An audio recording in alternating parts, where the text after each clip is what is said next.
¿Listo? ¿Arrancamos? Bueno, buenas tardes a todos y a todas. Es un gusto recibirlas en nuestra casa, con una concurrencia presencial importante y bueno, con las actividades permanentes, con el trabajo de los institutos de Derecho Municipal y Derecho Constitucional, con el acompañamiento organizativo del municipio de Moreno y bueno, con un año movido, un año intenso, un año que nos tiene a todos pendientes de lo que va a pasar el domingo y atentos y expectantes.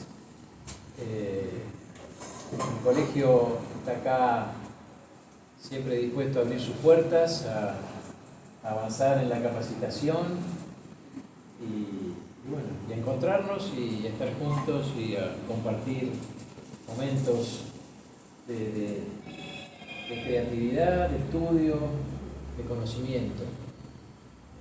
Hoy nos acompañan el doctor Pedro Caminos, que es abogado constitucionalista, docente de la UBA, miembro de la Asociación Civil de Estudios Constitucionales. La doctora Andrea Picasso, abogada especialista en Administración Tributaria y miembro de la Asociación Argentina de Estudios Fiscales. Bueno, tenemos el gusto de estar con Nahuel. Es abogado o docente de la Universidad de Avellaneda y el secretario de Justicia del municipio de Moreno. Así que esperamos aprender y bueno, capacitarnos. Yo voy a decir unas palabras de arranque para con Pedro y con Andrea. Primero, bueno, gracias a Jessica, a Federico, a los institutos, a Eduardo, por supuesto, Instituto de Derecho Municipal y Derecho Constitucional del municipio. Hago algunos parroquiales, pero bueno, por supuesto a todas y todos los colegas, también para contarles a ellos, hay muchos colegas de la matrícula, hay colegas del Poder Judicial, varias y varios, que les agradezco la presencia. Bueno, hay gente con... ¿Cómo? Hay más sillas. Hay gente con... Hay lugares para los que están afuera. Muchísimos años que han sido autoridades del colegio, digamos, de toda la vida, Pantera, Claudio. Gracias a Diego, que es de la comisión. Están Gastón Fraga, que es concejal de Moreno, Ana Montiel, concejal de Moreno. Le quiero agradecer a Martín, tenemos un colega economista, que sabe más que nosotros, así que, pero bueno, Martín es especialista en políticas sociales, una persona que viene acompañando muchísimo la mirada, bueno, por supuesto está nuestra directora nacional de acceso a la justicia, pero que además es colega del colegio, matriculada del colegio, Ana Montillo, que la he mencionado, así que bueno, gracias por las presencias. Está, que le vamos a después dar la palabra, ya te aviso, porque está Juan Carlos Maigalano, que es el subsecretario de Asuntos Tributarios, los nombres completos no me los acuerdo, pero es el tipo que va y recauda, así que tiene mucho que ver acá. Es el que recauda para el municipio, y una de las cosas que voy a contar es lo que ha hecho el municipio en ese sentido, la gestión de Mariel. Pero bueno, como decía Eduardo, la verdad que no es casualidad en este momento que todos y todos los que tenemos algún compromiso público, cívico, estamos bastante conmocionados por esta situación trascendental que está viviendo nuestro país, que son el balotaje, la elección presidencial del día domingo, con una situación que no es como otras, porque digamos, lo que está en juego realmente son dos modelos muy diferentes, dos proyectos de cultura y de país muy distintos. Así que bueno, creo que estamos todos un poco conmocionados en este sentido, por lo menos yo estoy así y muchos de los colegas con los que hablo todos los días estamos muy conmocionados, y la verdad que a quienes nos toca alguna responsabilidad pública, por más chica que sea, tenemos una preocupación específica vinculada, entre otras cosas, a la problemática del federalismo, digamos, de cómo en los próximos 4 años se va a pensar este país en materia federal, este país en materia de igualdad en cuanto a los tributos. Así que bueno, nos pareció oportuna, interesante esta oportunidad para juntarnos. Pedro y Andrea son 2 especialistas notables en la materia, en temas en particular Pedro en materia constitucional, Andrea en temas de derecho tributario, tienen conocimiento de temas provinciales y nacionales, así que bueno, la idea es que podamos salir de esta actividad con herramientas jurídicas para pensar los problemas que hacen a nuestra vida cotidiana en el municipio, desde el lugar que cada uno de nosotros ocupamos, en nuestro trabajo, en nuestro quehacer social diario. Así que bueno, muchísimas gracias por el esfuerzo de venir y bueno, les doy la palabra. Después yo puedo decir algo. Muchísimas gracias, Nahuel, por su presentación. Bueno, muchísimas gracias al colegio y a todos los organizadores de este evento por haberme invitado a participar. Es muy grato compartir un espacio con Nahuel, creo que desde el siglo pasado que no estábamos en un lugar. Bueno, eso también tiene que ver con que no estamos en la misma mesa. Desde el siglo pasado. Pero bueno, mi exposición va a tener 3 partes. La primera parte, que por ahí va a sonar un poco rara cuando la presente ahora, va a ser repasar para qué tenemos un Estado. Y creo que la mejor manera de hacer ese repaso es marcando el contraste entre Estado y mercado. Lo que voy a tratar de hacer es señalar que detrás de los conceptos de Estado y de mercado hay modelos de sociedad. Y mirando esos modelos de sociedad, en la segunda parte de la exposición voy a introducir la problemática del federalismo y de qué manera el federalismo presupone la existencia de un Estado. Y vamos a ver que Estado y mercado no se llevan tan mal como uno pensaría de entrada. Y la tercera y última parte de la exposición, una vez ya explicados cuáles son los rasgos generales que tiene un sistema federal, sí describir las características generales de nuestro sistema de coparticipación federal para dejarle después pie a Andrea para que haga un desarrollo más en el detalle. Pero la idea entonces es introducir ciertos conceptos básicos. Hace unas semanas, en una actividad parecida a esta, pero bueno, organizada por una agrupación de abogados en el Colegio Público de la Capital, me invitaron a participar y ahí varias de las preguntas que fueron apareciendo apuntaban a lo que creo que es un trabajo que vamos a tener los abogados en el futuro cercano, que es que vamos a tener que explicar lo obvio.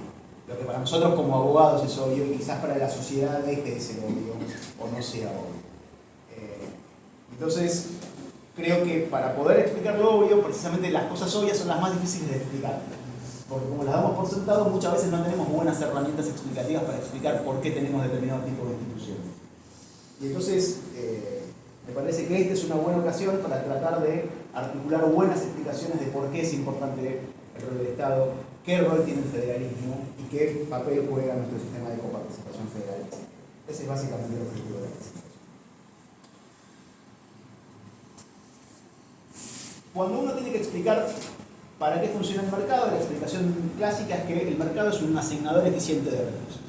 La idea básicamente es que, dadas ciertas condiciones, que ahora vamos a describir muy sintéticamente, dadas esas condiciones, el mercado consigue generar resultados que son óptimos. Óptimos lo que quiere decir, en este contexto, es que ninguna persona va a estar peor luego de que el mercado opere, que se produzcan todos los intercambios necesarios, y al menos algunas personas van a estar mejor.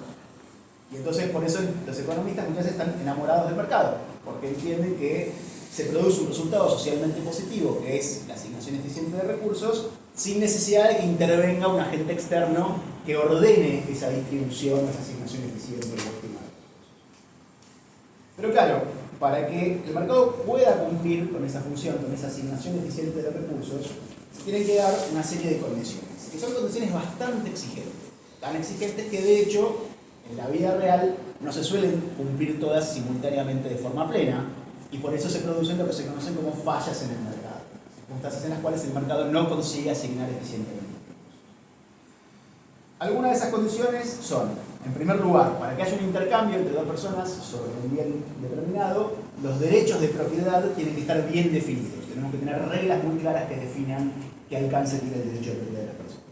También para que se produzca un intercambio necesitamos que haya reglas que definen cómo son los contratos, y esas reglas también tienen que estar definidas muy claramente. En tercer lugar, los bienes sobre los cuales recaen los intercambios económicos, esto no es un requisito necesario, pero se vuelve más fácil el mercado cuando los bienes son bienes de tipo privado. Bienes privados lo que quiere decir es que son bienes que se pueden dividir y asignar, entonces el individuo se puede generar propiedad privada sobre esos bienes, y además son bienes que admiten la posibilidad de excluir a otros en el uso o consumo de ese bien. Es decir, el titular del derecho de propiedad puede decir, no, mire, yo no le presto mi bien a usted, no se lo regalo, quédese afuera. El otro requisito que es más técnico, que no nos va a interesar demasiado en la exposición de hoy, es que los agentes tienen información completa, no hay incertidumbre. El otro requisito que es muy importante para contrastar el funcionamiento del mercado con el funcionamiento del Estado es el de la mutua despreocupación entre las partes. Para que el mercado funcione y produzca estos resultados socialmente óptimos, no es necesario, no quiere decir que no pueda ocurrir, pero no es necesario que las partes que contratan estén preocupadas por el bienestar de la otra. Sencillamente a mí lo que me interesa es que me den el bien por el que pagué y el otro recibir el dinero por el cual me da el bien. Si eso hace que estemos mejor o peor, no es un problema que nos interese, ni tampoco hay un interés en que la suma de todos esos intercambios produzca un resultado socialmente positivo. Entonces hay mutua despreocupación. Somos individuos que cada uno velamos por satisfacer nuestros deseos, y si los otros satisfacen sus deseos o no, no nos interesa. Y finalmente, el último punto importante es que para que se produzca el equilibrio óptimo en el ámbito del mercado, necesitamos que haya múltiples compradores y múltiples vendedores, que haya condiciones de competencia. Dadas todas estas condiciones, se van a producir una serie de intercambios entre todos los agentes que van a atender a la situación de equilibrio óptimo. Esta situación en la cual todos, o al menos algunos, están mejor y nadie está peor, en términos de satisfacción de deseos. Ahora bien, precisamente porque se tienen que dar todas estas condiciones, por cada una de las condiciones que enumeramos podemos pensar situaciones de fallas de mercado. Entonces, por ejemplo, si los derechos de propiedad no están bien definidos, si no terminamos de saber bien si una persona es titular de un determinado, tiene la propiedad sobre determinado bien, entonces es menos probable que haya un intercambio económico referido a ese bien. Entonces quizás ese bien no termina siendo asignado a quien más lo desea, más esté dispuesto a pagar para poder hacerlo. Si las reglas de contratos no están bien definidas, o si hay determinados intercambios que son muy complejos y no hay reglas de contratos adecuadas para llevar adelante esos intercambios, entonces es probable que no se produzca un intercambio determinado, y entonces eso hace menos probable que se pueda asignar el bien relacionado a ese intercambio complejo a la persona que esté más dispuesta a pagar por eso. Si hay determinada clase de bienes que son necesarios para el bienestar de las personas, pero no son bienes privados, que son lo que en economía se llama bienes públicos, que son bienes con respecto a los cuales no podemos dividirlos y asignarlos a individuos, y no podemos establecer la posibilidad de excluir del acceso de las personas a ese bien, entonces es menos probable que el mercado pueda proveer bienes públicos. Si quieren, el ejemplo fácil de bien público es la seguridad. La seguridad es un bien público en el sentido de que si está la policía patrullando una zona determinada, eso reduce la probabilidad de que haya hechos de inseguridad en esa zona, y eso es un bien que se provee sin que se pueda dividir. Yo no puedo asignarle a cada parcela o a cada vecino una porción de seguridad. Sencillamente la presencia del patrullero genera condiciones de seguridad. Eso es un ejemplo de bien público. Y precisamente porque el bien público no se puede privatizar en el sentido técnico, es menos probable que el mercado sea capaz de probar. Por eso otra vez tenemos una falla de mercado. Y el último punto de posible falla de mercado tiene que ver con que hay determinado tipo de bienes en los cuales la posibilidad de proveer eficientemente ese bien exige que no haya competencia, ¿no? Son los supuestos de monopolios naturales. Un ejemplo relativamente fácil es, piensen en la empresa de cable que viene y se instala, la primera empresa de cable que haga la inversión para poder extender su red de cables y de distribución en una zona determinada y supere ese costo elevado de inversión inicial, ya cuenta una ventaja decisiva sobre cualquier otro competidor, que tendría que también hacer una inversión muy alta para poder ingresar en ese mercado. Entonces eso tiende a generar un monopolio en la provisión de determinado bien. Los monopolios tienen una serie de problemas que pueden generar, que son consecuencia de la posibilidad del abuso en la posición dominante que tiene ese proveedor. Entonces fíjense que el mercado tiene toda una serie de condiciones que, si se satisfacen, conducen a resultados que son socialmente óptimos. ¿Qué pasa con el mercado? Con el Estado. El Estado parte de una premisa diferente a la del mercado. La sociedad de mercado es una sociedad de individuos despreocupados mutuamente. Y entonces la idea de la mano invisible es que esos individuos, persiguiendo la satisfacción de sus propios deseos, en todo ese conjunto de interacciones van a generar un resultado socialmente beneficioso. El Estado parte de un presupuesto distinto. ¿Por qué?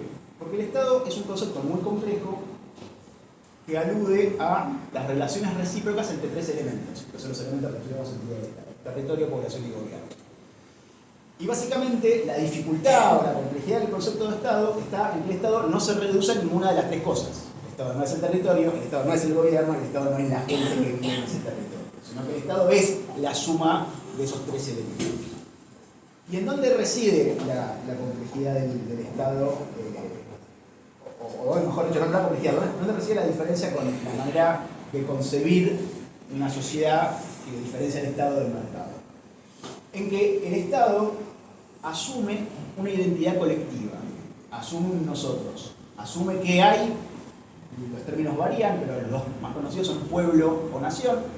Hay un sujeto colectivo que presupone que hay algo en común entre los sujetos que integran ese sujeto colectivo. Entonces, si la idea de mercado presupone lo individual, y es a través de perseguir el interés individual que se consigue alguna cierta forma de bienestar social, el Estado asume que somos un sujeto colectivo y que existe una forma colectiva de bienestar que ese sujeto colectivo persigue. Existe el bien del pueblo o el bienestar del pueblo, existe una idea de bien común,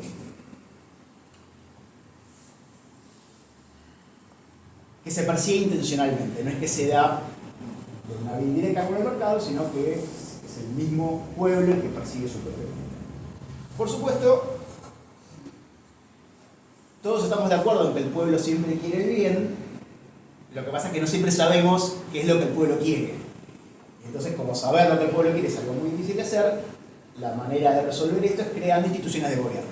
El gobierno de los estados básicamente lo que hace es tomar decisiones en representación del pueblo. El gobierno es un representante del pueblo.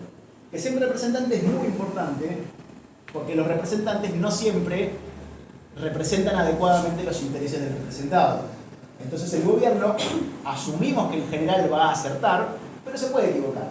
Por eso los procedimientos de toma de decisiones asumen la posibilidad de revisar. Hoy podemos dictar una ley, el día de mañana podemos pensar que esa ley no satisface adecuadamente el bienestar del pueblo y reemplazarla por otra ley. Por eso la legislación es esencialmente mutable.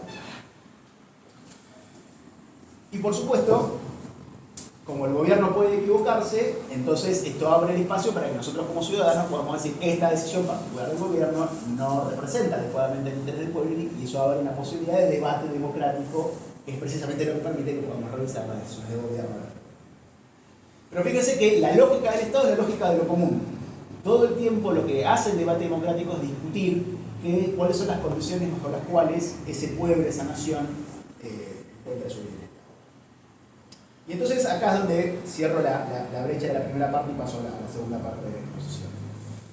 Sí, es cierto que el mercado, dadas ciertas condiciones, produce resultados socialmente óptimos. Entonces un pueblo va a querer tener mercado. Y por lo tanto, el gobierno de ese estado va a ser el encargado de generar las condiciones bajo las cuales el mercado puede funcionar. El gobierno va a definir los derechos de propiedad, el gobierno va a establecer reglas de contratos, el gobierno va a proveer los bienes públicos, como la seguridad que el mercado no puede proveer, el gobierno va a dar información para que los consumidores tengan información que de otra forma no podrían obtener, etcétera, etcétera. ¿Sí? Entonces el punto básicamente es que el Estado, un Estado preocupado por el bienestar de las personas, que quiere asignar de manera eficiente recursos, va a generar las condiciones bajo las cuales el mercado pueda funcionar de manera óptima o lo más cercana posible. Y si uno mira la Constitución argentina, Esto está claramente en la Constitución. En el modelo original de la Constitución esto estaba en el artículo 17, donde establece la garantía de la inviolabilidad de la propiedad. La idea de la inviolabilidad de la propiedad apunta a tener derechos de propiedad bien definidos.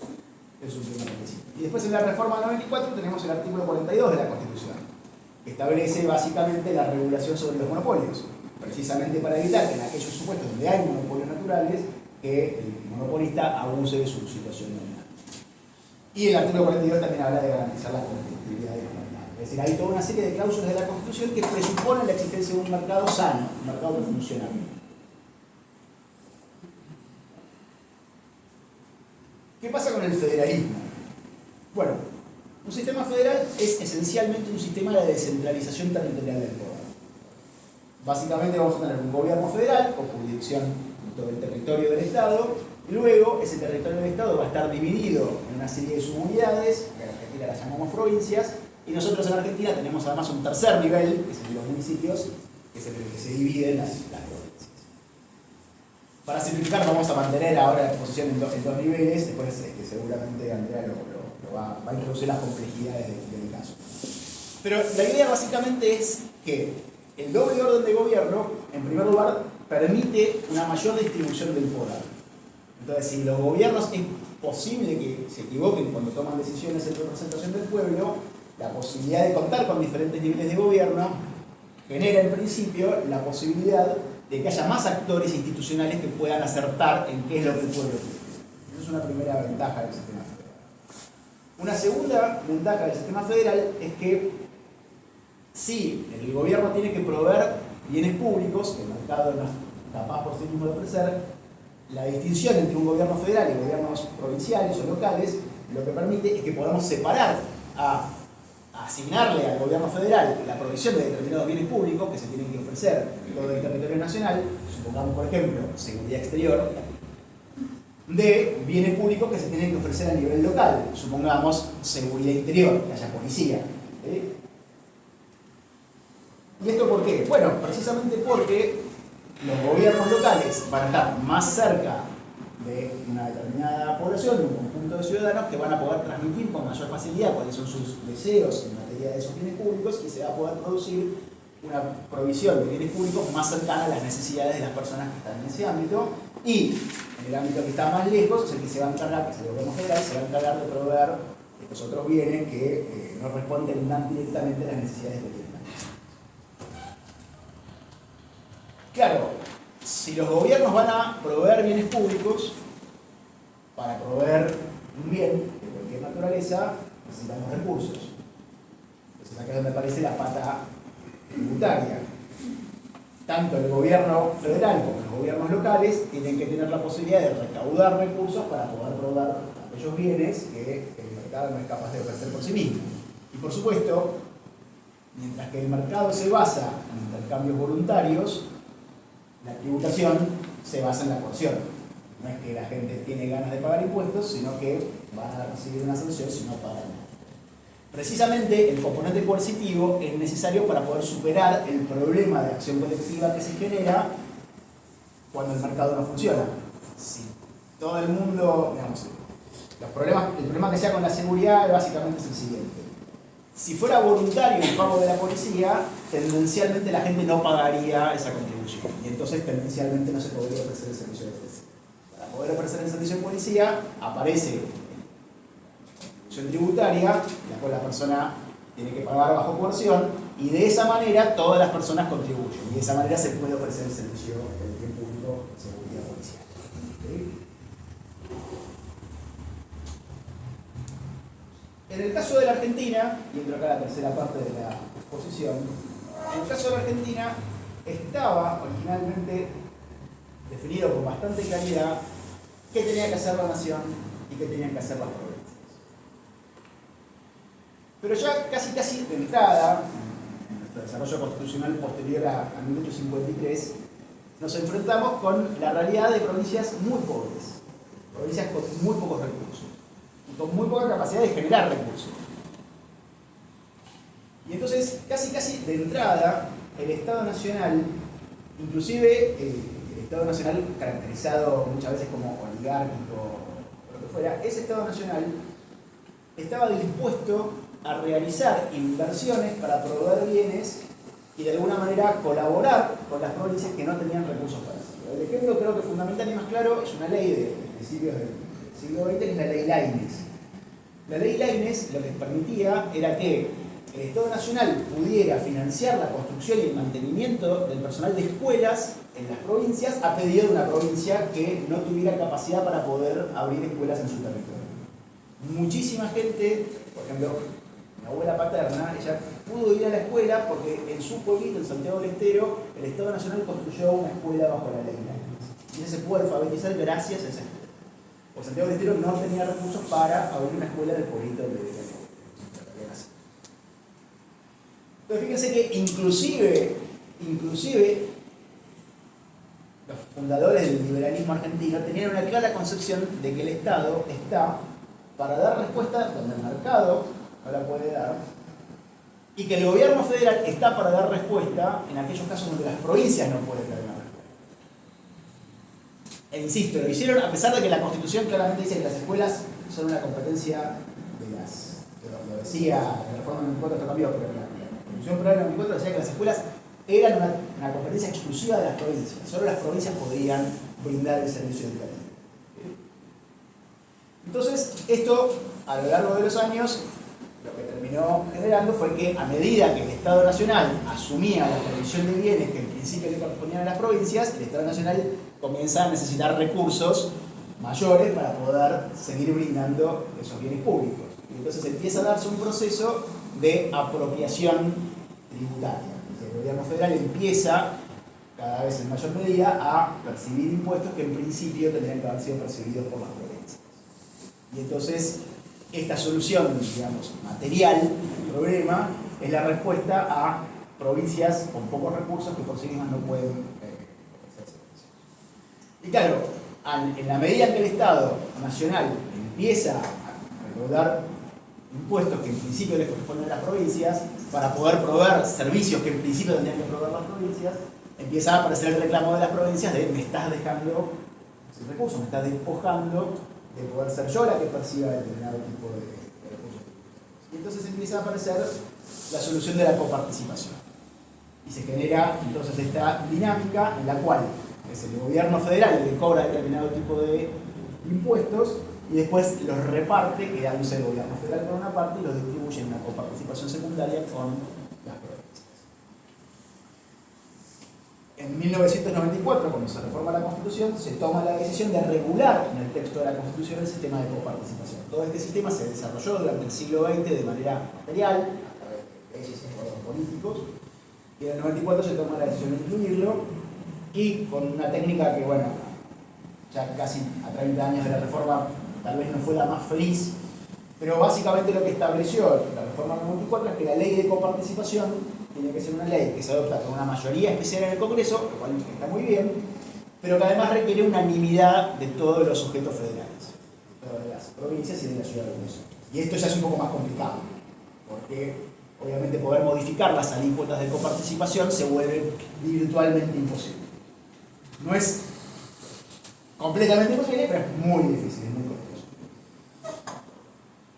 Este es entonces el esquema general y por supuesto en los últimos años nos hemos encontrado con fuertes discusiones, algunas más técnicas, más específicas con respecto a movimientos de recursos, la problemática de la detracción de recursos, cuando el gobierno federal extrae recursos que en principio se deberían coparticipar y los saca de la bolsa de la coparticipación para quedárselos a nivel federal, o directamente, y esto sobre todo en el caso de la Ciudad de Buenos Aires, de modificaciones en la alícuota que le corresponde a un sujeto federal, en ese caso de la Ciudad de Buenos Aires. No voy a entrar en esos detalles porque el punto no van a ponernos tan técnicos con eso, aparte creo que Andrea va a decir algo de eso. El punto sencillamente es señalar que con las imperfecciones que pueda tener el sistema de coparticipación, tiene también algunas ventajas. Una de las ventajas es que las provincias saben que cuentan con una determinada cantidad de recursos. Porque básicamente el sistema de coparticipación implica que el dinero es recaudado por la FIP y de manera automática la FIP lo envía a las provincias. Entonces las provincias saben que cuentan con esos recursos. Un segundo punto importante es que la reforma 94 también introdujo una dimensión, sobre la cual Andrea se va a expresar más, pero una dimensión de equidad.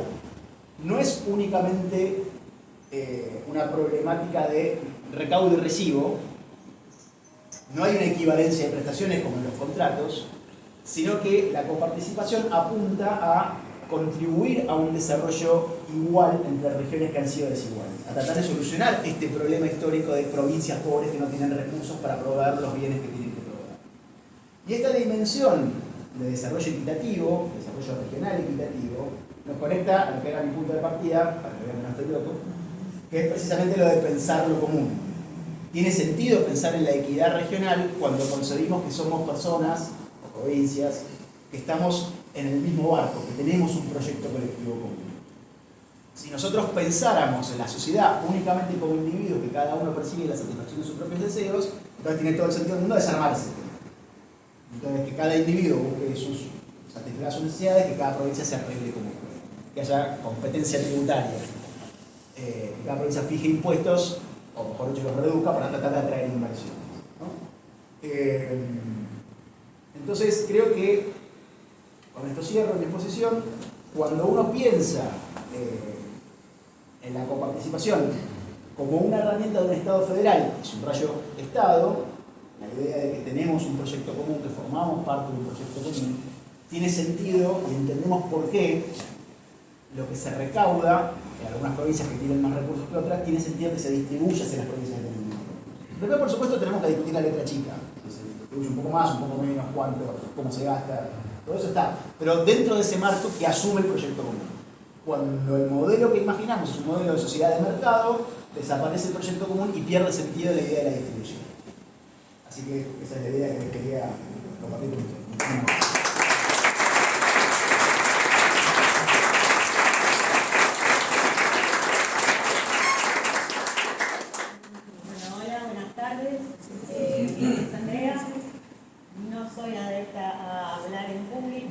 No tengo la cancha que tiene Pedro, así que este año recién empecé con la docencia. Sí me dedico a impuestos desde los 20 y ya tengo casi 50, así que hace 30 años que hago básicamente lo mismo. A diferencia de otros tributaristas, también me toca ser funcionaria de Nación, Provincia y Municipio, con lo cual tengo más o menos algún conocimiento de los 3 niveles de gobierno, lo que me hace pensar el sistema tributario de un modo mucho más integral que el resto de las que, bueno, lo conozco, obviamente hemos participado de jornadas en el CEAS, cuando estaba en el ámbito subnacional, ahora estoy en Nación, me dejaban formar parte del Centro de Administradores Tributarios Subnacionales integrado al Consejo Técnico. Me preparé un PowerPoint porque soy tímida, porque acá todos saben más que yo, así que, pero bueno, la idea es tratar de guiarme con un Power y así tratar de hacer más amena la exposición. Lo van viendo, hay cosas que las voy a decir, hay cosas que no las voy a decir y las voy a pasar porque después de lo que dijo Pedro, casi que no hay tema que abordar. Muy difícil con un economista en la sala, porque muchos de los temas que voy a abordar tienen que ver con economía. Y bueno, antes de empezar la exposición, quiero decir hoy que estoy muy contenta de que me hayan convocado.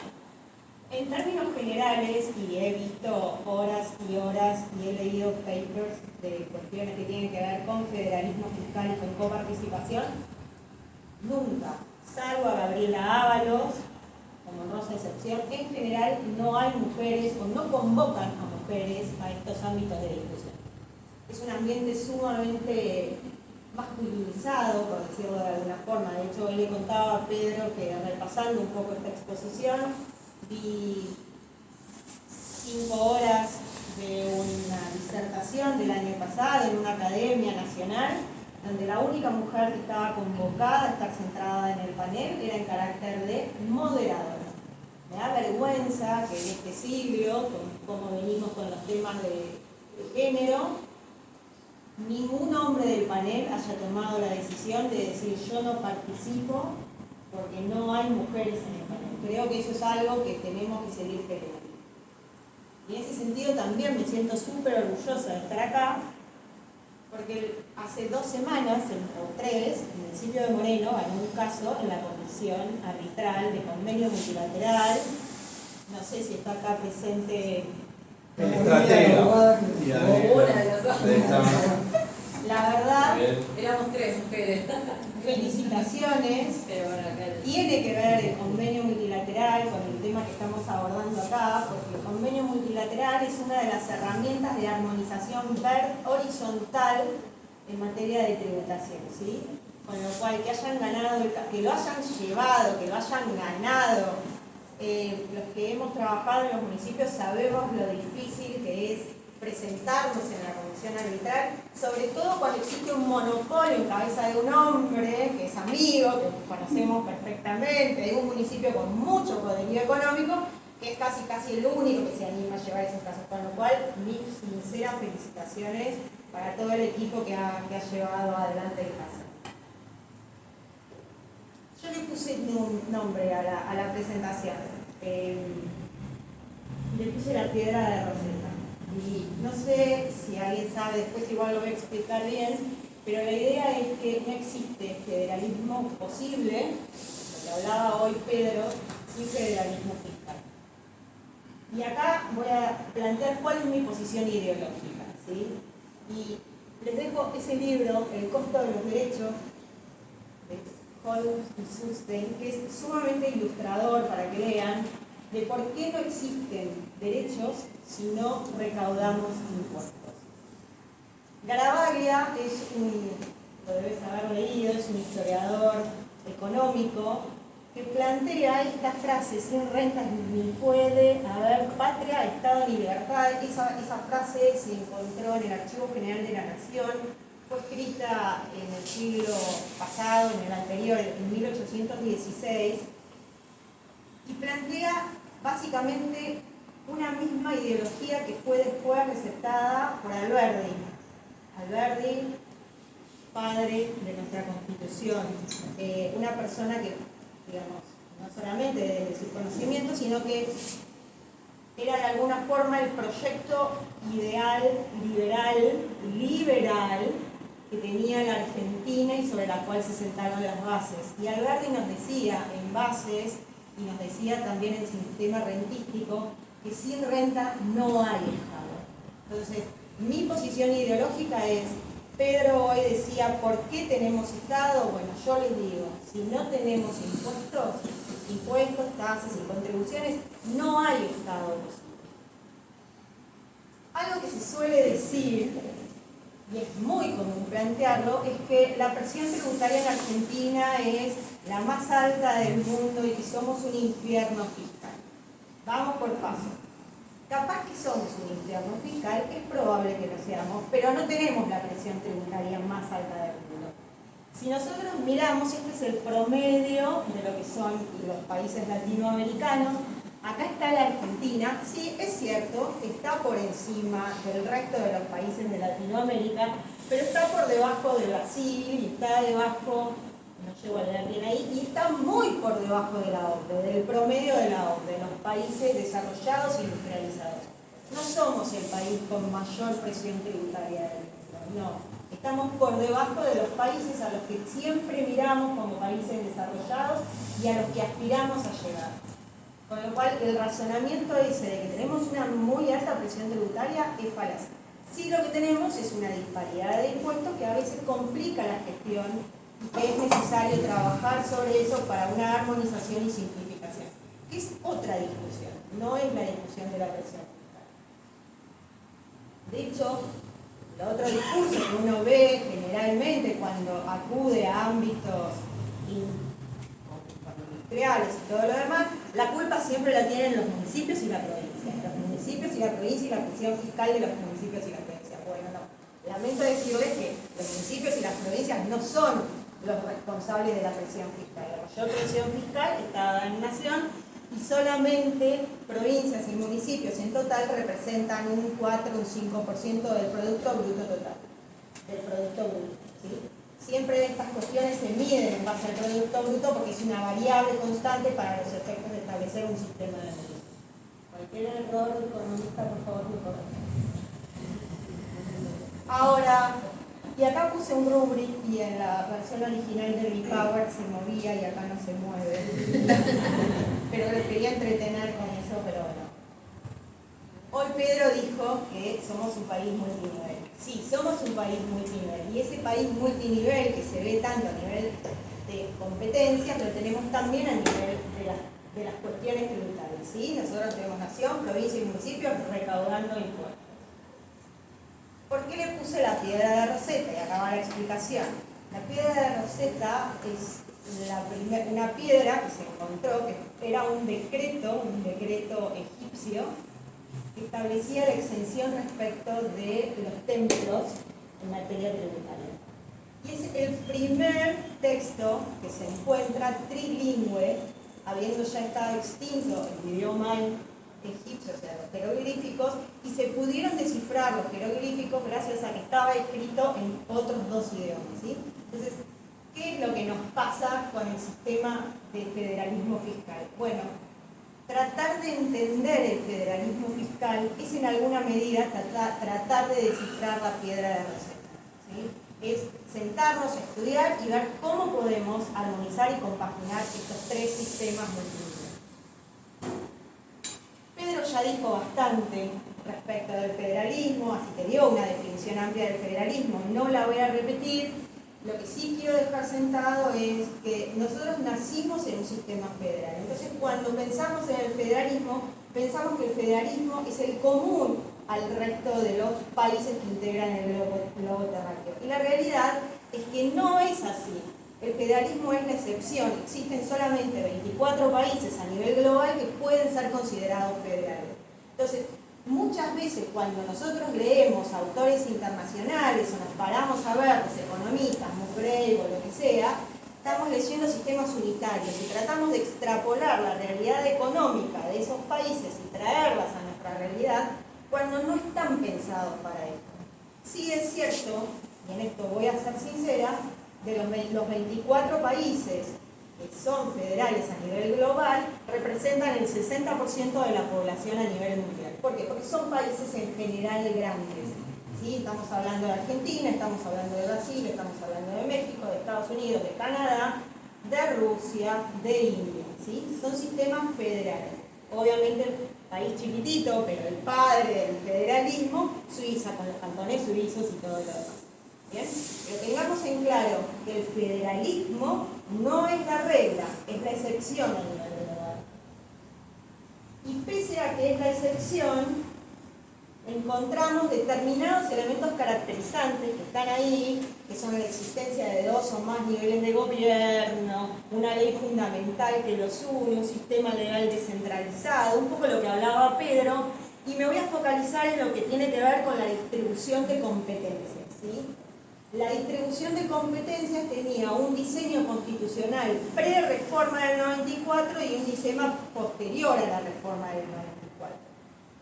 Y dentro de lo que tiene que ver con la distribución de competencias, nosotros nos encontramos que tenemos propias, delegadas, concurrentes, compartidas, prohibidas y excepcionales. Esta definición la hace Gabriela Ábalos, ¿sí? Gabriela, en general, la mayoría de los autores se quedan hasta prohibidas y Gabriela Ábalos, por lo menos de los autores que yo he tenido la oportunidad de leer, que no son tantos como él, que se dedica a constitucional, Gabriela Ábalos también nos habla de las excepciones.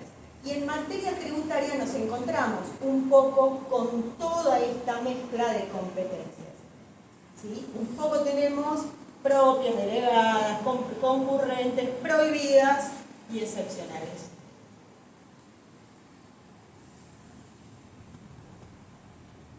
¿Cómo se financia el Estado? Antes de entrar a analizar qué competencia le corresponde a cada nivel de gobierno.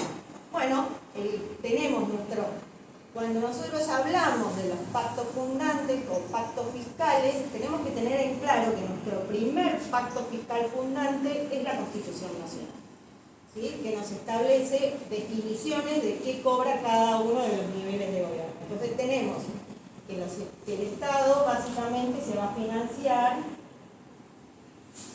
y acá dice este cuadro, con recursos tributarios y no tributarios, ¿sí? En términos generales, para no entrar al articulado de la Constitución. Cuando hablamos de recursos no tributarios, tenemos la deuda, la emisión y otros, como puede ser la renta de correos. Cuando hablamos de recursos tributarios, estamos hablando de impuestos, tasas y contribuciones. Esta definición no es meramente académica, no es que a los tributaristas no teníamos nada que hacer y nos pusimos a analizar esto, sino que tiene mucho que ver con las competencias tributarias porque la ley de coparticipación establece claramente cuál es el encorsetamiento que tienen las jurisdicciones locales, las provincias y municipios a los efectos de deslindar sus competencias tributarias. Y dentro de los impuestos tenemos una definición característica, internos y externos, y dentro de los internos, directos e indirectos. Internos, directos e indirectos. Y acá no hay una definición de qué son impuestos directos e indirectos. Los que nos dedicamos al tributario, a mí me gusta mucho el tributario, hablamos de la capacidad contributiva como nuestro faro iluminador, ¿sí? Entonces vamos a decir que son, históricamente se hablaba por padrón para ser directos y existieron distintas características. Hoy por hoy está sumamente aceptado impuestos directos vinculados a la capacidad contributiva, manifestación inmediata de capacidad contributiva, indirectos, manifestación de capacidad inmediata de capacidad contributiva. Ejemplo claro, tengo una amiga, Noelia Mendola Ares, da clases, la conoces, dice, me invita a salir un chico, me pasa a buscar con un BMW, manifestación directa de capacidad contributiva, me invita a la casa, abro la heladera, manifestación indirecta de capacidad contributiva. ¿Sí? Eso es como para que tengan en claro, para los que no se dedican al tributario, con qué asociar. Y entonces acá nos vamos a cómo fue la distribución de competencias, de qué podía cobrar cada uno de los niveles de gobierno. Ahí todavía nos podríamos ir más atrás, y más atrás nos vamos a encontrar que en realidad en la Constitución Unitaria de 1926, la 1826, los impuestos indirectos los cobraba la nación y los directos los cobraban las provincias. Siempre pensemos cuando hablamos de historia que no estamos hablando de las jurisdicciones como las tenemos hoy, sino que teníamos una distribución geográfica política totalmente distinta. Piensen que cuando estamos hablando de 1854-53, estamos hablando de las 14 provincias fundantes, ¿sí? 1853, ¿cómo se distribuye la competencia originaria, nuestra constitución originaria? Tenemos directos e indirectos en cabeza de las provincias y esto fue modificándose a lo largo del tiempo como fue contando un poco Pedro. Yo difiero un poco de tu visión, porque para mí no solamente tuvo que ver con las mayores gastos en los que incurría la nación, sino, y acá falta la del 66, con la guerra del Paraguay, sino que también tuvo que ver con las crisis económicas globales. Cada crisis, Cada uno de estos años corresponden a crisis. Exacto. En Argentina, la de 90, la de 1890, sitio del puerto de Buenos Aires, cayeron fuertemente los recursos de aduana, a su vez tuvimos la devaluación de la moneda, a partir de ahí discusión Terry Matilla, ponemos los indirectos en nación. 1930, crisis internacional, conocemos el Black Friday, no hay mucho que decir, Black Friday. Salen los impuestos directos, ¿y qué es lo que se plantea ahí? Ahí se plantea, por un lado, la existencia o no de la posibilidad de que el Estado y la provincia cobren sobre una misma manifestación de capacidad contributiva, una misma persona, me puedan cobrar impuestos de un orden nacional y de un orden provincial, ¿sí? Bueno, la Corte dijo, se puede. Entonces, ¿qué empieza a pasar? La necesidad de, para no someter a una misma persona a este múltiple nivel de imposición sobre una misma manifestación de capacidad contributiva, la necesidad de armonizar horizontalmente las potestades tributarias. Y así llegamos a 1935 con la primera ley de coparticipación. que establecía el 80% de los recursos en cabeza de nación y el 20% en cabeza de las provincias. No es como lo tenemos ahora, era totalmente distinta. Acá este cuadro de Cristian Altavila. Cristian Altavila es un constitucionalista de Córdoba, que es investigador del CONICET. Yo a veces escucho cómo decimos que el CONICET se dedica a hacer investigaciones que son inocuas, y la verdad es que yo veo algunas investigaciones que hace el CONICET y digo, bueno, a ver, a mí me gustan estas cosas. Lo que pasa es que para poder hacer estos análisis, a veces nosotros que nos hemos dedicado a la gestión no tenemos el tiempo para dedicarnos a hacer estos análisis, porque cuando estás en la gestión no tenés la cabeza para hacer la investigación. Es necesario, los países que se desarrollan a partir de que tienen cuerpos que se dedican a la investigación. Bueno, él hizo, y esto es básicamente como está hoy por hoy la distribución de competencias, donde tenemos internos, ¿sí?, directos e indirectos excepcionales, o sea, el Estado-Nación puede cobrar los directos en forma excepcional, los indirectos son concurrentes, todos estos son coparticipables, y los externos, que los conocemos como derechos aduaneros, siempre en cabeza de nación, ¿sí? Las provincias tienen vedada la posibilidad de establecer impuestos aduaneros. Sobre esto hay casos en corte, es una cuestión que a veces las provincias cada tanto no ven pero no ven la distinción, y son cuestiones que son opinables, ¿sí? Hasta hace poco son opinables. Tampoco a mí me gusta cuando la Corte me dice que el plazo de prescripción en materia tributaria o de multas es de 2 años o es de 5 años, porque no aplica ese mismo criterio para la legislación nacional, ¿sí? Entonces, me parece que respetar la autonomía también tiene que ser respetada a nivel de Corte. ¿Qué es lo que hace la coordinación horizontal de potestades tributarias? Bueno, esto es el voto de Lorenzetti en eso, es un punteo de los elementos más importantes. Quiero decir que a Pedro lo conocí en la audiencia de la Corte en el caso ESO. Nosotros nos conocimos ahí. El caso ESO es un caso emblemático en materia de derecho tributario municipal. Pedro se presentó como amicus curiae, yo lo escuché y dije, me encantó, creo que lo escribí, no sé si por Twitter o si conseguí tu teléfono, y enseguida lo convoqué y fuiste con nosotros después al SEAT a presentar el caso. Un caso emblemático. Bueno, en el fallo, el voto de Lorenzetti es voto individual.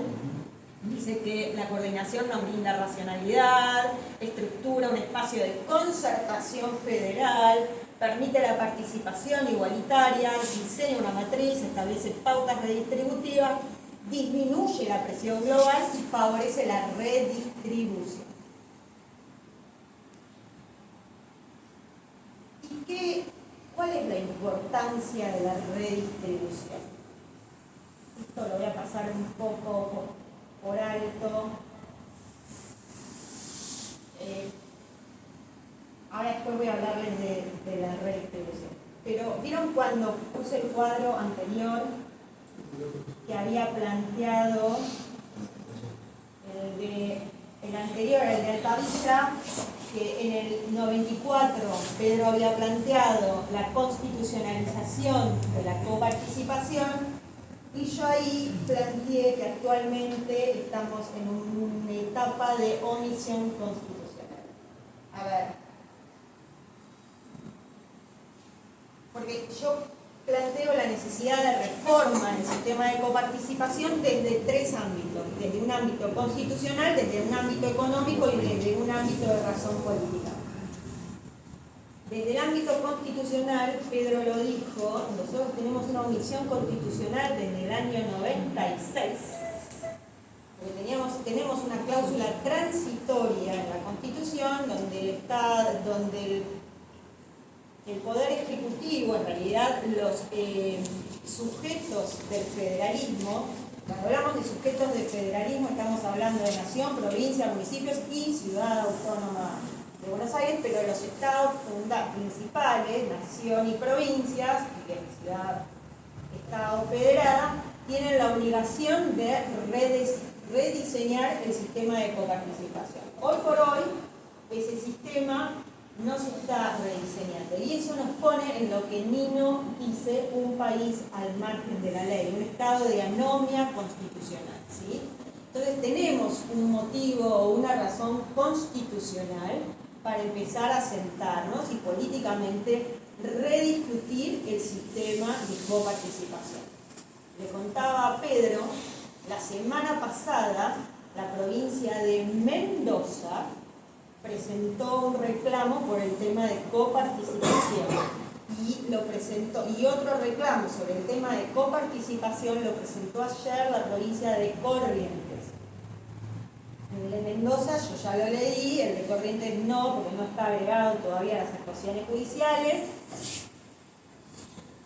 Espero, digamos, estos reclamos tienen tres soluciones posibles, como cualquier reclamo frente a la Corte. Plancha del 280, todos sabemos lo que es, todos conocemos lo que es la plancha del 280, que entre a resolver el caso y no diga mucho, o que la Corte decida hacer activismo judicial, como pudo pasar o como pasó hace poco en el Consejo de la Magistratura.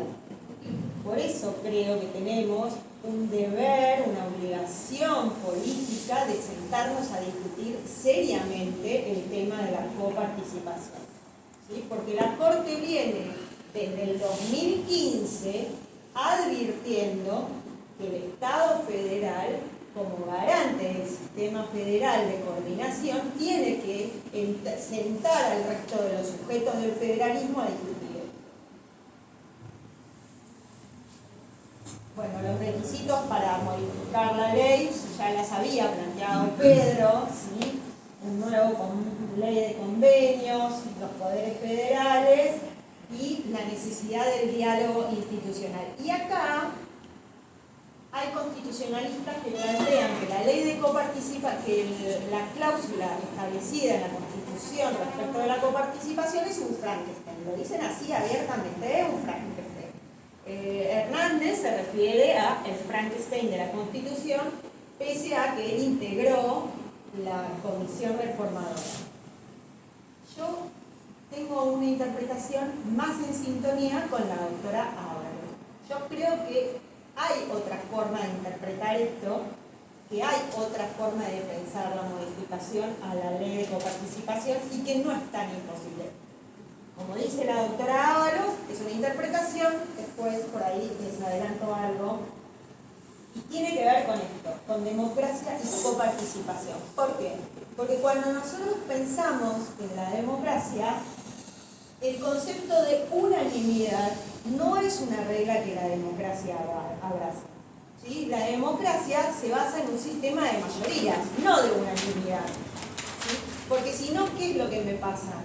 Los economistas, en realidad los que están más del palo de las ciencias políticas, suelen establecer o hablar de provincias rentísticas, ¿sí? Entonces las provincias rentísticas no le dicen provincias pobres que necesitan de la coparticipación para brindar los bienes públicos a los que hacía referencia Pedro, sino que hablan de provincias rentísticas.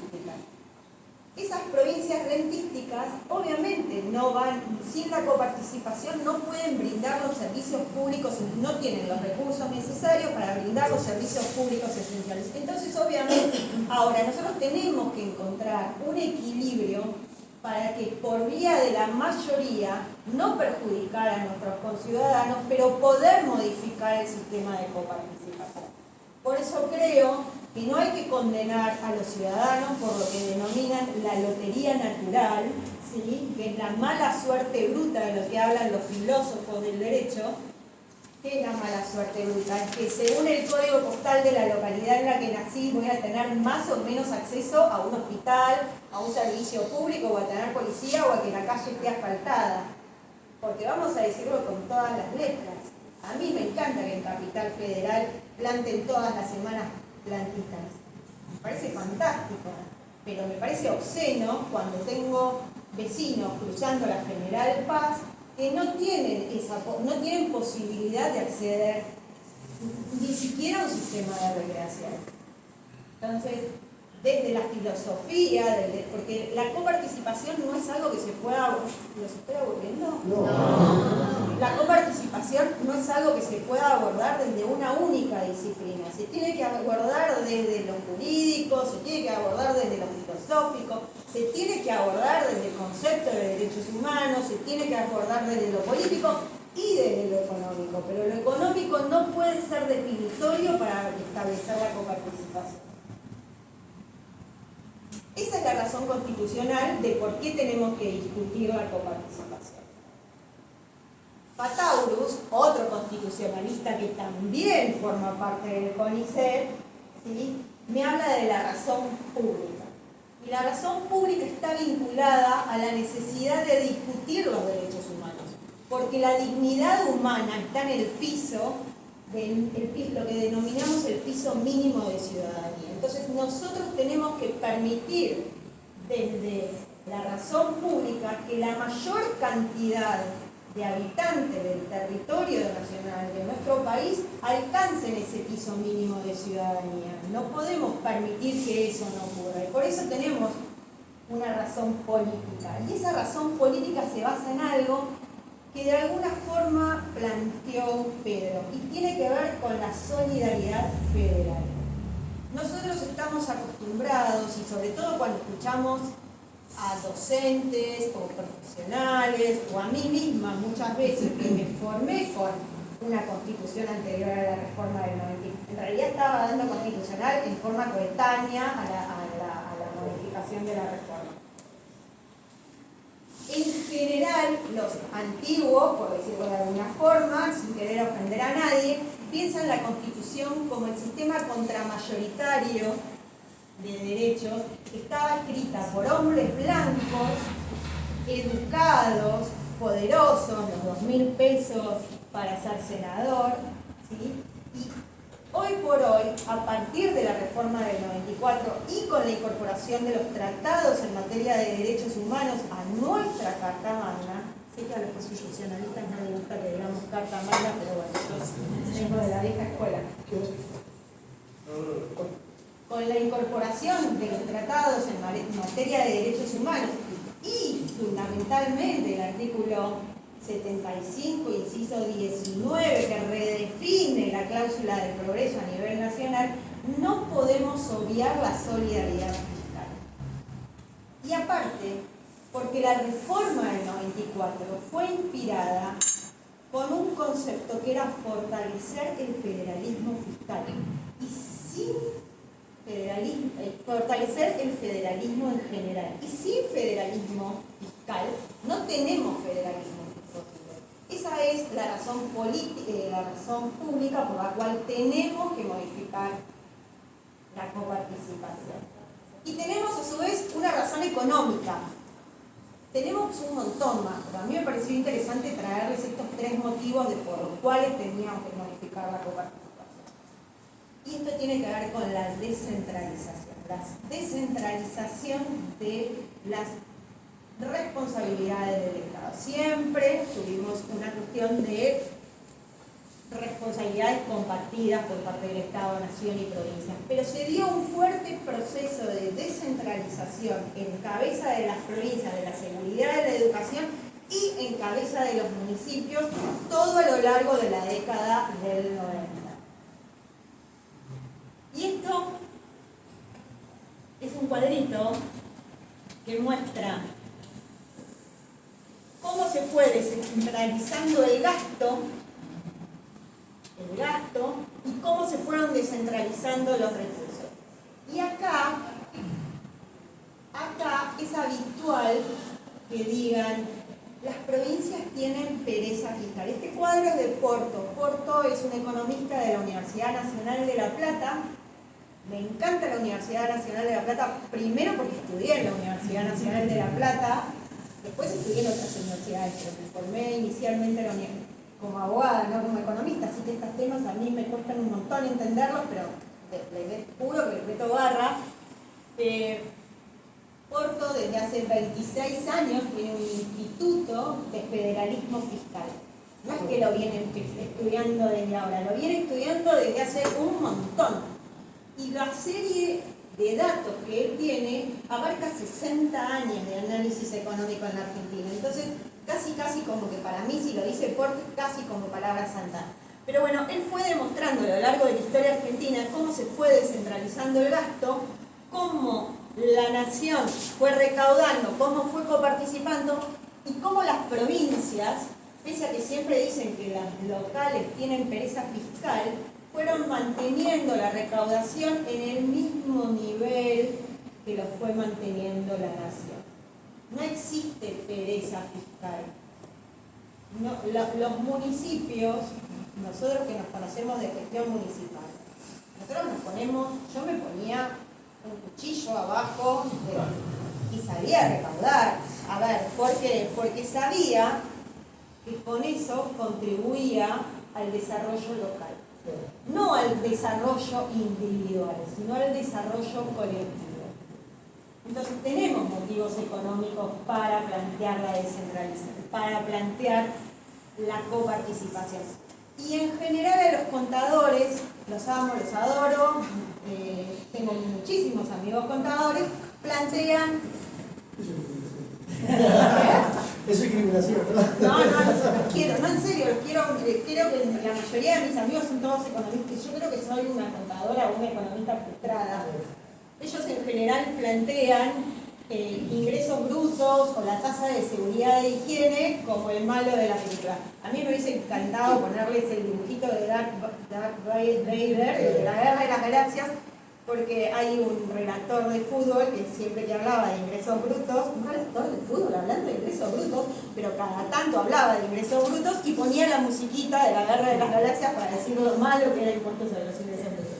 En general, los contadores o los economistas que plantean que ingresos brutos es un impuesto totalmente regresivo, no discutir la coparticipación y que las provincias o los municipios no tengan los recursos que necesitan para financiar sus gastos de capital y gastos corrientes, genera que echen mano justamente de impuestos indirectos. ¿Sí? La mayor recaudación se da, la mayor recaudación propia se da por incremento justamente de la recaudación de impuestos indirectos, que son los impuestos que ellos consideran distorsivos, ¿sí? Los impuestos que dicen que distorsionan la actividad económica. En lo personal, amo ingresos brutos. Me parece el mejor impuesto que existe sobre la faz de la tierra. Estoy enamorada, pero bueno, yo empecé trabajando ingresos brutos y después tasa de seguridad y higiene, con lo cual mi opinión no es como muy... Bueno, esto es un poco la conclusión de por qué lo que veníamos planteando, ¿no? El motivo económico, el motivo político y el motivo constitucional para redefinir el tema de la coparticipación. Y ahora entramos a la coparticipación de lleno. Lo voy a hacer bastante rápido porque es muy técnico y me parece que por ahí les puedo llegar a cansar un poco. ¿De qué hablamos cuando hablamos de coparticipación? Bueno, en general, los distintos economistas plantean distintos criterios para esto es en términos abstractos, ¿sí? En términos de clase de teoría pura de la coparticipación. Y entonces hablan del criterio devolutivo, que es tener 10 habitantes, te paso por 10 habitantes, el redistributivo, que tiene que ver con la capacidad, el de eficiencia, que es el que se usa en términos de camas hospitalarias en los municipios para establecer el código del CUD, y otros criterios que tienen que ver con la superficie, los servicios transferidos, funcionamiento y todo lo demás. Ahora, los economistas cuando miran eso, miran números fríos. Pero no todo lo bueno ni todo lo malo está determinado por los números. ¿Sí? Nosotros no podemos mirar para repensar la coparticipación los números. Tenemos que mirar lo que hablaba hoy, Pedro, tenemos que mirar la geografía, la diversidad, el pueblo. Un ejemplo, cuando hablamos de feminización de la pobreza, ¿sí? Todos son conscientes del concepto de feminización de la pobreza. Las mujeres tenemos una brecha salarial, un techo de cristal, mayores horas de cuidado femenino, de cuidado doméstico no remunerado, somos las que cuidamos a nuestros padres, a nuestros abuelos, a nuestros hijos, Cuando yo estoy frente a un distrito que tiene feminización de la pobreza, no puedo pensarlo sin pensar en hacer gastos de capital. Gastos de capital me refiero a escuelas con doble escolaridad, me refiero a centros de atención de salud más cercanos para que no me tengan que trasladar, y todos esos son gastos de capital que tengan que ver con eso. Y los gastos de capital fundamentalmente los organismos públicos los devienen de la coparticipación. Entonces, ni todo lo bueno ni todo lo malo está por los grandes números, ¿sí? Sino que a veces uno tiene que hacer como esta lectura mucho más cercana a los criterios que tienen que ver con derechos humanos y vulnerabilidad. Y cuando hablamos de distribución de recursos, hoy les había dicho, la primera ley de coparticipación, 80 nación, 20 provincias, hoy estamos en este esquema de distribución, donde de lo que se recauda a nivel nacional, el 60% va a las provincias y el resto se queda nacional. Este cuadro es de ASAP, ¿sí? Que es la Asociación de Administración Financiera Nacional. Ahora, ¿qué es lo que se distribuye? Y ahí tenemos el famoso laberinto de la coparticipación. ¿Quieren que les diga impuesto por impuesto, los porcentajes? La realidad es que esto es laberíntico, ¿sí? El tema de qué es lo que se recauda a nivel de nación y cómo lo van distribuyendo a nivel de cada una de las jurisdicciones, la distribución primaria, lo que queda entre nación, la secundaria, lo que va a provincia, es complejo, ¿sí? No todos los impuestos ni la detracción de algún impuesto tiene el mismo efecto en este sistema de redistribución de la coparticipación. ¿Y cómo se distribuye después? Bueno, tenemos obviamente lo que se distribuye después, lo que es la masa bruta de coparticipación, cómo se detrae y cómo va a las provincias. Esto está así desde el 88. Ese sería el porcentual de cada provincia. Exacto, ese es el porcentual de cada provincia, lo que demanda el Estado. Provincia de Buenos Aires, gran discusión que se tiene que dar, Provincia de Buenos Aires aporta más del 40% a la coparticipación y recibe mucho menos, ¿sí? Entonces, es una gran discusión a dar a futuro el rediseño de la coparticipación. Y después tenemos lo que recauda cada una de las provincias. Recuerdan que hemos hablado de nación, provincia y después municipio. Bueno, principalmente las finanzas públicas provinciales se sustentan con el impuesto sobre los ingresos brutos, el que dijimos que es el malo de la película. Provincia de Buenos Aires tiene este esquema donde el 80% de la recaudación ingresa por ingresos brutos. Ese 80% que entra por ingresos brutos mayormente entra todo con un mecanismo automático que se llama sistema de retención y de percepción en la fuente. Yo estoy feliz porque trabajé en eso en la década, en el 2010, 2007, 2008. Los primeros sistemas de retención los impuso en general Santiago Montoya y tuve el gusto de trabajar no directamente con él, pero sí trabajaba en la agencia de recaudación en esos momentos. 215.000, por ejemplo, que miles de millones, 215 millones de pesos a nivel anual. Sí. Este dato está hasta ahora, hasta el mes de agosto, creo que fue. Y de eso después son las transferencias que se hacen desde Provincia de Buenos Aires, estamos acá en el municipio de Moreno. Estamos mirando cómo viene desagregándose la coparticipación a cada uno de los niveles de gobierno.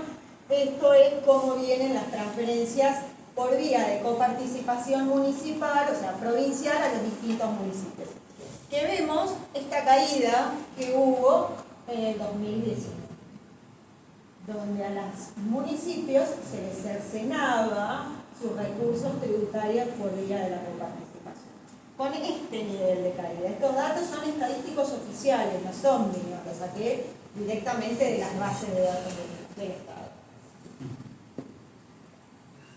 Bueno, y acá tenemos cómo es la distribución de la coparticipación a nivel ya municipal, pero me interesa llegar a este cuadrito que no lo hice yo. Me puse muy contenta cuando yo no conozco, o sea, no los conocía de nombre, conocía el municipio de nombre, pero nunca había estado en el municipio de Moreno, no sabía que tenía una universidad. Una de las cosas que a veces uno no sabe es que en otros lados existen universidades. Este cuadro lo saqué de un trabajo presentado en la Universidad de Moreno, como una tesis de la Universidad de Moreno. Tiene una persona que estudia acá, ustedes, que se tomó el trabajo de analizar y hacer un análisis de cómo es la coparticipación municipal a nivel de la provincia de Buenos Aires, ¿sí? Entonces yo pienso a veces cuando tenemos esos discursos de las universidades y la no necesariedad de la cercanía de la universidad a la población, y digo, y esa visión centralista de que todo lo bueno solamente pasa en Capital Federal, y digo, no, a ver, tenemos cabezas pensantes en todo el territorio nacional, ¿sí? Es solamente cuestión de a veces abrir un poquito las cabezas y ver qué es lo que pasa a nuestro alrededor. Con lo cual yo estoy muy contenta de haber encontrado este trabajo y sobre todo porque este trabajo me hizo echar luz respecto de una injusticia que se comete a nivel de la coparticipación municipal. Hoy cuando hablábamos de los criterios de coparticipación, nosotros evaluamos la coparticipación a veces con un criterio de eficiencia. Entonces el PUD, que es la forma que tiene Provincia de Buenos Aires para distribuir su coparticipación entre los distintos municipios, todo lo que tiene que ver con el régimen de salud lo pondera en base a un criterio de eficiencia. ¿Y cuál es el problema de que lo pondera en base a un criterio de eficiencia? Lo pondera en cantidad de camas, de atención de personas, ¿sí? Ahora, si yo quiero tener un sistema solidario, si yo quiero tener un sistema redistributivo, al que ya tiene la cama, está bien, le tendré que abonar por descentralización de servicio por la cama, pero yo tengo que fomentar, yo Estado provincial, tengo que fomentar que el municipio que no pudo llegar a ser un hospital, llegue a ser un hospital para acercar la salud a la población. Mi criterio no tiene que ser, por eso les hablaba hoy que no todo tiene que ver con los números, tiene que ver con la solidaridad federal.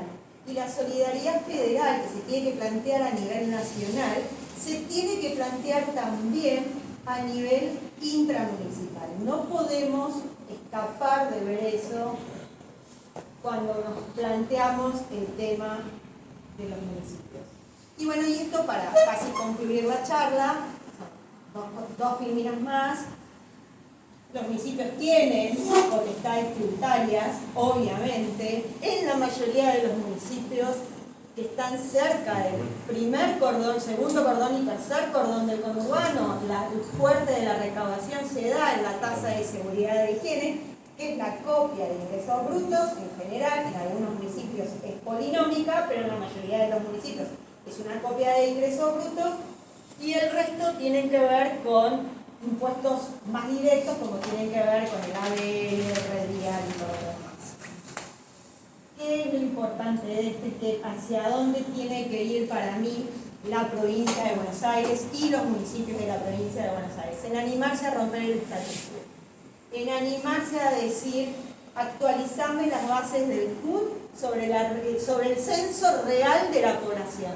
¿Por qué? Porque cuando yo tengo una persona censada, muchas veces tengo migrantes. Hoy nos contaban cuando veníamos para acá que Moreno tiene muchos migrantes que no están censados, ¿sí? Entonces, esa es una persona que yo estoy invisibilizando a los efectos de la provisión de bienes y servicios públicos y semipúblicos. Tengo que animarme a romper el status quo. Tengo que entender que la descentralización afirma y reafirma la calidad institucional, ¿sí? Mejora el desempeño de las economías y necesito tener una visión a largo plazo. Yo no puedo pensar en mañana, yo tengo que pensar en el Estado a largo plazo. Y mi planteo de coparticipación no tiene que ser con el entusiasmo de querer romper todo mañana y empezar una hoja en blanco. El Estado no funciona rompiendo las cosas, no existe eso. ya lo decía Alberti, no podemos romper el énfasis reformista, no puede romper la historia. Nosotros tenemos una historia y somos parte de la evolución de esa historia, ¿sí?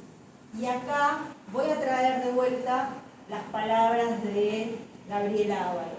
Gabriela Ábalos plantea una alternativa, es una constitucionalista, es la única constitucionalista que plantea esta alternativa.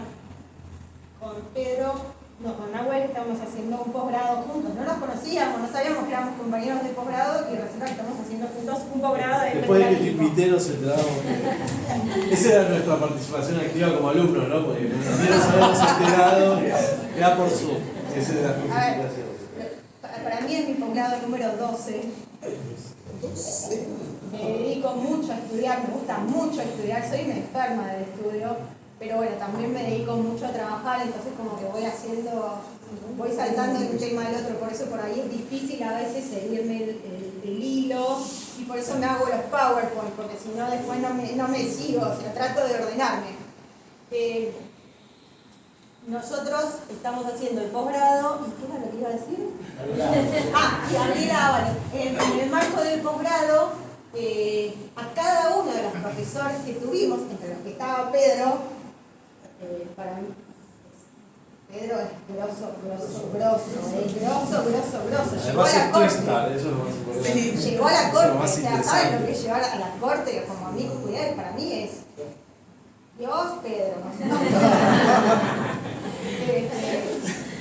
Cada uno de los profesores. Qué presión, ¿no? A cada uno de los profesores que tuvimos, casi todos constitucionalistas, yo les planteo siempre la misma pregunta. Porque quiero hacer el doctorado y lo quiero hacer en este tema específicamente.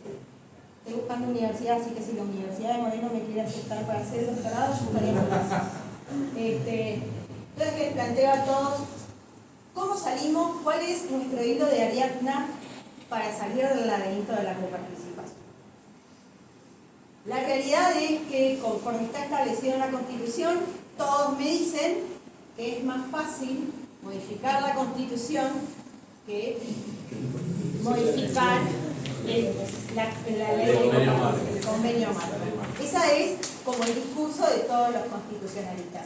De hecho, tuvimos un profesor que dijo que era más fácil elegir el Papa que modificar la coparticipación.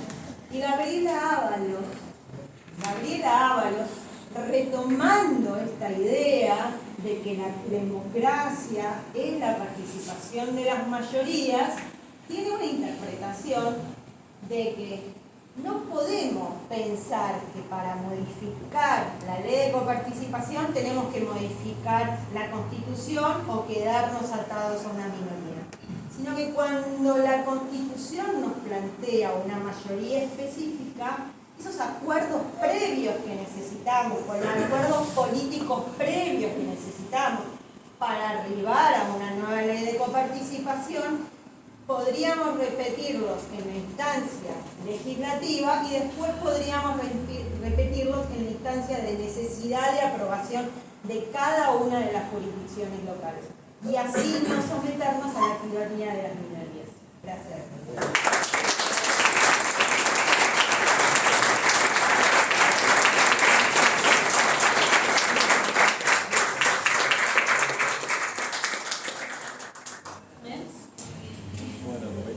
Yo, muy breve, voy a hacer algunos comentarios. Las exposiciones sí, me parece que, más para pensar desde Moreno, desde el urbano, obviamente los criterios de razón pública, de solidaridad federal, los criterios distributivos, ¿no? Esta diferencia entre lo evolutivo. Esta idea de cuánto aporta cada uno, el producto bruto geográfico le llaman, y cuánto se devuelve, son ideas a veces prealberdianas, ¿no? Porque, o sea, tenemos un país federal, y además es un país que por su propia historia se fue construyendo con desigualdades que tienen que ver con el carácter nacional, con el carácter de Estado-Nación. Es decir, el propio conurbano bonaerense, que claramente está perjudicado en materia de distribución. Es un conurbano que ha recibido históricamente y que su propia conformación cultural es con ciudadanas y ciudadanos de todo el país que vinieron a trabajar a la provincia y que se han ido instalando con dificultades de infraestructura, con dificultades de diversa índole que generan desigualdades, bueno, que tienen que ver con la propia historia del país. Entonces, no se puede ni pensar en sistemas, digamos, que destruyan la coparticipación,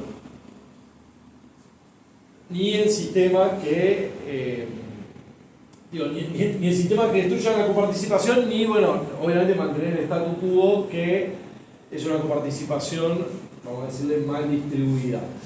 Yo pienso, hasta Federico, digamos, que es el secretario de Tierra del municipio, en el municipio de Moreno tenemos 100 barrios que son del Registro Nacional de Barrios Populares. Son los famosos barrios RENAVAP, votados por una ley del Congreso en el año 2017. Son los barrios que son asentamientos nuevos y que no tienen condiciones determinadas de infraestructura. Esos barrios RENAVAP se fueron conformando justamente a partir de las migraciones internas, en algunos casos migraciones internacionales, digamos, de los países limítrofes, pero fundamentalmente migraciones internas. Bueno, esto es una deuda histórica nacional. Con Clara trabajamos en la Secretaría de Justicia del municipio, el municipio de Moreno, a partir, obviamente, de la conformación de los barrios RENAVAP y de otras circunstancias. El municipio de Moreno tiene aproximadamente un faltante de 40 establecimientos escolares.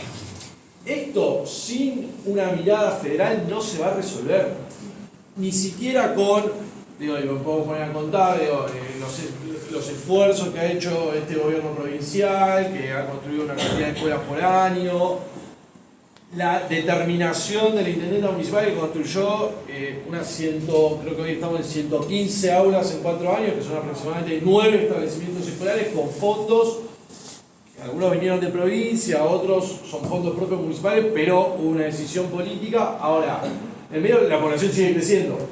Entonces, esto, sin una mirada federal, tanto del federalismo provincial como del federalismo nacional, no se va a resolver. Entonces, es necesaria una mirada de país federal, es necesaria, digamos, la mirada de solidaridad fiscal, federal. Y hay algo que los tributaristas, los economistas saben más, pero hoy charlábamos con Juan Carlos más temprano, estábamos conversando sobre estos temas, y también con Pedro, la verdad, que es este mito de una presión tributaria elevadísima, etc. Lo que sí evidentemente pareciera en la literatura coincidir es la cuestión del desorden impositivo, esta idea que la ley lo permite, la Constitución, la interpretación de la jurisprudencia de la Corte lo permite, que es la superposición impositiva, que en definitiva está permitida, o sea que una provincia, la nación, incluso un municipio, te cobren a una persona por el mismo impuesto. Esto evidentemente es desordenado. Ahora tampoco nos puede llevar a la mirada de que el país tenga una presión impositiva absolutamente exacerbada. Entonces, estas discusiones tienen que estar en la discusión esta de la ley convenio, pero tiene que tener una mirada federal, pensando en la resolución de las zonas núcleo que estamos más perjudicadas. Lo mismo, esta idea también de, incluso alguna persona que anda, no sé, que ha acordado cierta notoriedad pública que decía esto de, ¿cómo era? Que cada barrio junte su dinero para hacer la cloaca, que parece joda, pero bueno, lo dijo una persona que sería canciller del país, Diana Bondino. Entonces, esto que parece como llevado al absurdo, la verdad que para pensar un país federal, estamos hablando de un país donde fueron destruido el sistema ferroviario, estamos pensando en un país que derrocha recursos en materia de distribución de los alimentos, es decir, que tiene una red nacional que mejore la distribución de alimentos. Federico trabaja mucho en estos temas, que en la provincia de Buenos Aires comemos tomates que importamos, que traemos de Córdoba y que viajan 800 kilómetros. Digo, hay desórdenes vinculados a que la Argentina no tiene un sistema alimentario. La red de todo lo vinculado a la energía, es decir, tenemos, bueno, otra cuestión que habrá que discutir en el largo plazo, que es el problema del 124 de la Constitución Nacional, Constitución del 94, el dominio provincial sobre el suelo. Esto evidentemente es un problema, digo, por lo menos un problema, habrá que discutir, digamos, cómo resolver ese problema constitucional. Tenemos vaca muerta y tenemos serios problemas en relación a la distribución de esos recursos. Ahora, igualmente, esos recursos después tienen que ser trasladados por el país y eso es federal, es nacional. Digo, el gasoducto es guita del país. Entonces, ese sistema hay que fortalecerlo. Ese sistema hay que fortalecerlo con estos principios de solidaridad, no me sale la palabra que se habla, digo, de la solidaridad entre las provincias, pero pensando en un Estado-Nación. El Estado-Nación fortalece digamos, el desarrollo económico de cada una de las partes, de cada una de las regiones. Digo, esta idea de que cada barrio se instale su cañería podría ser llevada a la discusión del gasoducto, que tiene que ver con, bueno, es un Estado federal pensando en una política nacional que después va a repercutir en más ingresos para el país que, bueno, volverán a la rueda de la coparticipación. Nada, esto me parece más interesante abrir la palabra. Hay un tema con el que me quedo siempre, porque digamos, lo vivimos en la gestión de la Secretaría de Seguridad, que fue la discusión del 2020 del Fondo de Seguridad del Conurbano, que se llamó Fondo de Fortalecimiento de la Seguridad de la Provincia. Se lo acordarán que hubo esa movilización de un sector de la policía a la Casa Rosada. Bueno, después salió a la Quinta de Olivos. Después salió esta resolución, y me parece interesante esta mirada de si no lo resuelve la política, te lo resuelve la Corte, y la verdad que eso no es democrático, por más que la Corte Suprema, que sea. Ahora, esto lo tiene que resolver la representación política, que son los diputados, las diputadas, los senadores y las senadoras de las provincias, en una ley, porque son los representantes del pueblo. Lo otro es el poder contramayoritario, digo, sin meternos por ahí en la discusión más concreta de la Corte, pero no son quienes lo tienen que resolver, porque si no caemos en el activismo judicial, más allá de cómo vamos a discutir la letra chica del fallo de la Corte en ese tema. Pero es interesante porque en el 2016 Macri le da, cuando fue el famoso tema de la Policía Federal, que le dan las competencias de... Ahora, ustedes se acuerdan, la Policía Federal históricamente tenía, además de sus funciones de Policía Federal, tenía las funciones, vamos a decirle, de calle en la Ciudad de Buenos Aires. Desde el 94 se venía discutiendo, estuvo esa ley Cafiero, bueno, se venía discutiendo el tema de, bueno, de una vez la Policía Federal tiene que tener las funciones en la ciudad. Entonces crean la policía de la ciudad y de manera absolutamente arbitraria, por un decreto, dicen, bueno, vale 2,4% de la coparticipación, vale esta policía, se lo damos a la ciudad. Bueno, en el 2020, a partir de esta crisis, el gobierno nacional dice, che, no era 2,4, era 0,9. En realidad la cuenta me da otra cosa. Y ahí la Corte dice, no, en realidad por decreto no le podés sacar. Pero el otro por decreto se lo había dado, se lo había sacado del decreto y se lo dieron a la Ciudad de Buenos Aires. Ahora, esa resolución política, y esto yo creo que se dijo poco de la política, pero lo importante que fue para el conurbano, después sabemos que los problemas de seguridad son gravísimos, que no se resuelven solo con infraestructura en materia de seguridad. Ahora, entre la provincia y los municipios, se compraron más de 2.000 patrulleros con esos fondos, en toda la provincia de Buenos Aires.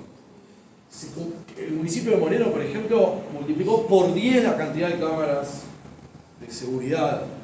Pasó de tener 11 patrulleros destartalados que había dejado la gestión de Ritondo a comprar 50 patrulleros de ese momento, después en los años subsiguientes.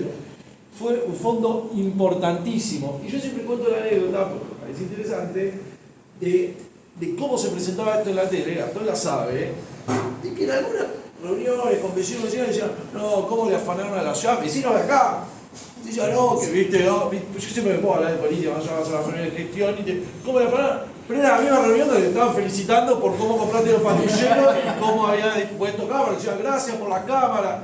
Pero, digo, tenemos que informarnos un poco más y entender estas cuestiones, la solidaridad, porque a veces dicen, no, porque le robaron a la ciudad. Mirá, digo, hay una ley de coparticipación, después están las discusiones técnicas, pero entendamos que esos son recursos que van a la gente y que, digamos, que hay criterios políticos, obviamente, porque cuando en el 2016 dicen, che, 2,4 vale la policía, eso fue por decreto y fue una cuestión absolutamente política.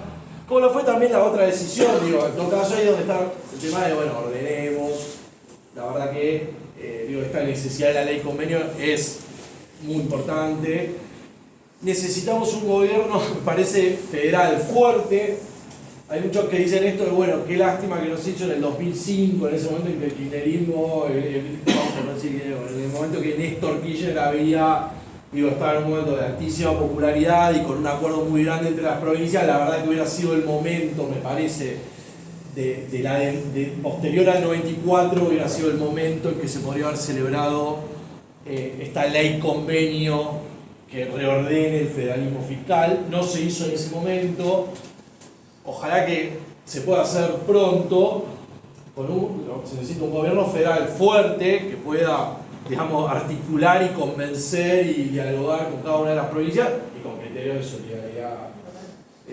de solidaridad, con criterios de no solo, digamos, estos devolutivos de, bueno, a ver cuánto pagan los ciudadanos de cada provincia, bueno, acá tenés los porcentajes, sino con criterio, digamos, de entender un país, un Estado de Nación, un país federal que necesita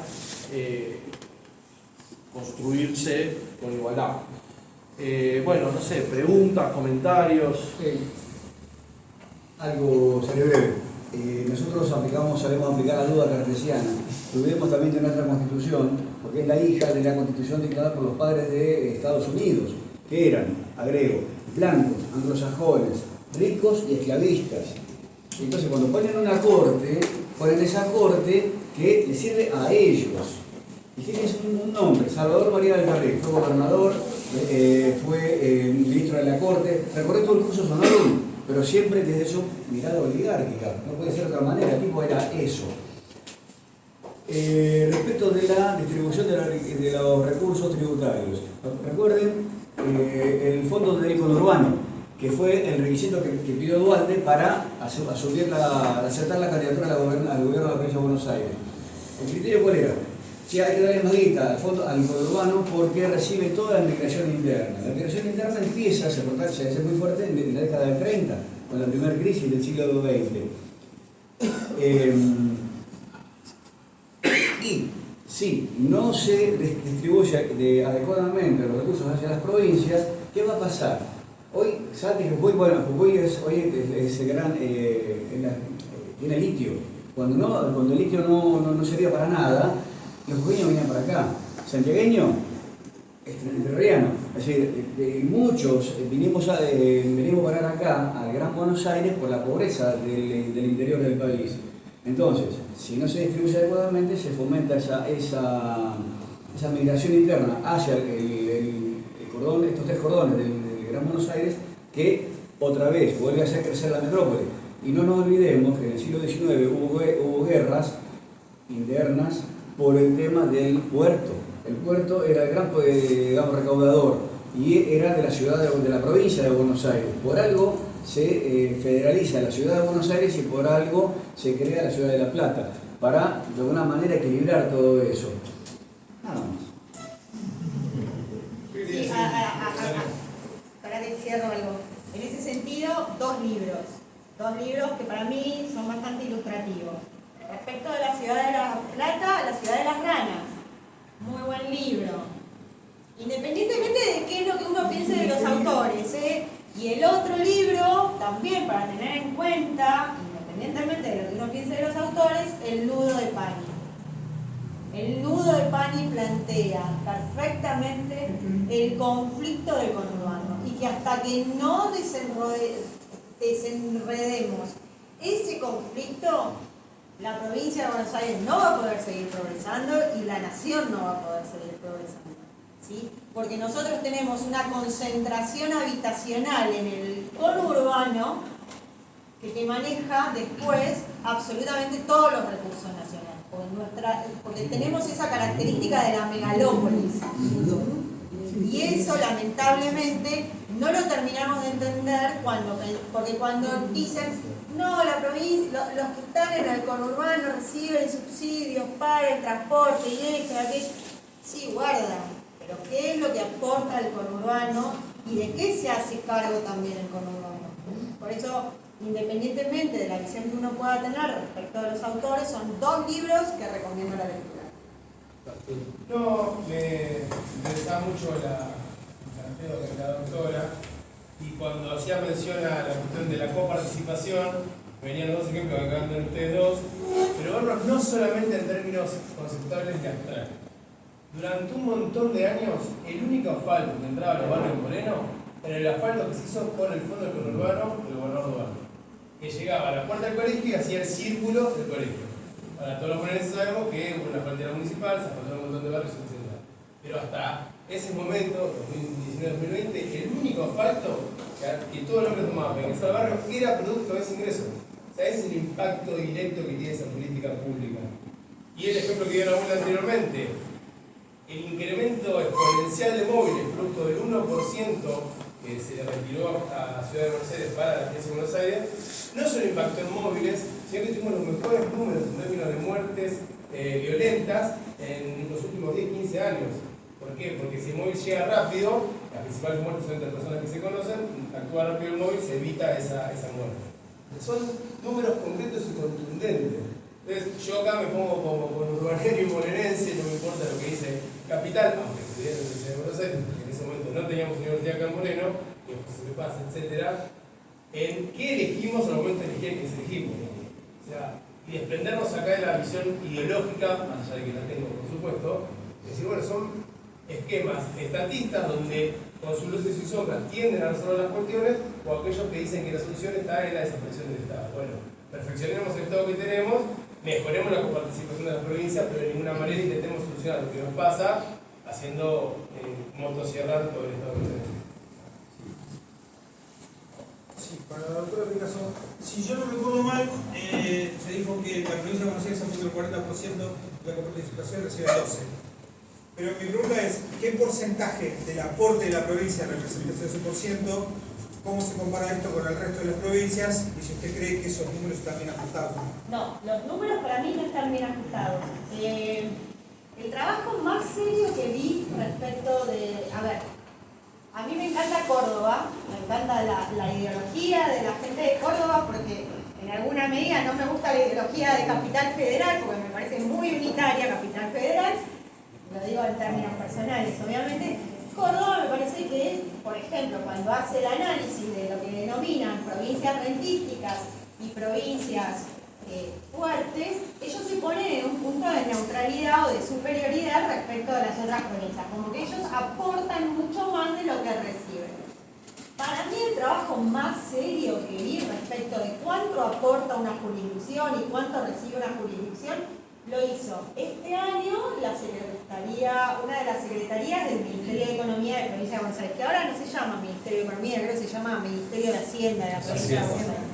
Y se tomó el trabajo de analizar y tomar el comparativo de 6 estudios económicos sobre cuánto aporta cada uno y cuánto recibe cada uno. Y la verdad es que Córdoba, que siempre la planteamos como una provincia que dice yo aporto mucho más de lo que recibo, está en términos neutralizados. El problema para establecer cuánto aporta una provincia y cuánto recibe una provincia es, no existe una forma uniforme, un método uniforme de establecer cuál es el Producto Bruto Geográfico. De hecho, el INDEC dejó de establecer ese índice hace algunos años, con lo cual cada una de las jurisdicciones tiene una visión propia de cuál es el Producto Bruto Geográfico. Y más allá de eso, el otro inconveniente que hay es que hay algunos estudios que ponen en la balanza, y algunos que no, qué bienes o qué servicios del Estado Nacional están alojados en esa jurisdicción. ¿Por qué? Porque si yo miro Capital Federal, digo, no, Capital Federal aporta un montón y recibe muy poquitito. Está bien, pero en Capital Federal, primero tengo, y él lo va a entender perfectamente, una presunción de ingresos a Capital Federal por vía del convenio multilateral, donde todos sabemos que Dios está en todos lados, pero atiende en Capital. Entonces, todas las grandes empresas tienen una pata geográfica puesta en Capital Federal y entonces tienen, por vía de convenio multilateral, ingresos al punto tal que Capital Federal se permite eximir de ingresos brutos, por ejemplo, a los abogados de la matrícula de capital, mientras que la provincia de Buenos Aires los grava. Con lo cual la diferencia la tengo con una avenida, o sea, con una... Entonces, y después, en la otra realidad, y hoy lo hablábamos con Pedro, yo nací y me crié en La Plata. La Plata es una ciudad que, más allá de haber sido una ciudad pensada, diagramada por Dardo Roche y todo lo demás, es una ciudad que tiene la concentración de ministerios de la provincia de Buenos Aires y eso le da un perfil muy homogéneo respecto de sus habitantes. Bueno, ese planteo que tengo yo, o esa visión que tengo yo respecto de la ciudad de Buenos Aires, de La Plata, en torno al resto de las ciudades del conurbano, la tengo que tener también respecto de Capital Federal. ¿Por qué? Porque la gran concentración de empleados de ANSES, tengo en Capital, la gran concentración de empleados de AFIP, tengo en Capital, la gran concentración. Entonces tengo un montón de empleados públicos o de servicios públicos que brindan en nación que también me distorsionan la forma de calcular cuánto aporta una jurisdicción o cuánto no. Lo que está en claro para mí es que hay que sentarse a ver eso, que hay que hacer el análisis lo más finito que se pueda hacer, pero cuando nos sentemos a hacer ese análisis, no tenemos que ver tanto cuánto aporta cada jurisdicción y cuánto recibe cada jurisdicción, sino cuál es la brecha en el piso mínimo de ciudadanía que yo tengo para que los ciudadanos accedan. Y demostraba Pedro, lo que pasa es que no sé si lo puedo poner acá, no sé si está conectado, me parece que no. Ayer en realidad en casa, sí, capaz que está conectado. Ayer en casa, porque bueno, venía para acá y iba a estar con ustedes, había estado, esto es Honorable Tribunal de Cuentas de la Provincia de Buenos Aires, es el que audita a los municipios. Y si yo subo la comparación que tengo acá, espero que no se me salga, es la comparación hice el comparativo, me tomé el trabajo de hacer el comparativo entre dos municipios de la provincia de Buenos Aires. ¿Qué municipios comparo? Comparé Moreno con Vicente López. ¡Hello! ¿Sí? ¿Por qué se me ocurrió comparar con Vicente López? Son municipios claramente muy distintos. Claramente muy distintos. Nada que ver. La superficie de Moreno es 186 kilómetros y la de Vicente López es de 33. 33. Entendamos que 33. La provisión, el costo que tiene el municipio para proveer servicios en 33 metros, 33 kilómetros cuadrados, no es el mismo que tiene Moreno, que tiene que abarcar 186 kilómetros de asfalto, ¿sí? No es lo mismo asfaltar 33 kilómetros que asfaltar 186. No es lo mismo brindar salud a 269.000 habitantes que brindar salud a 452. No es lo mismo. Tomo el dato. Es el censo anterior, ¿no? Es el censo anterior. Tomo el dato que surge. Tomo el dato de la Eso, Andrea, es 547. Esto es 2020. No es tampoco el censo de 2020. Ahora, cuando yo miro los presupuestos en grandes números, en abstractos, qué sé yo, me da un poquito más arriba para Vicente López.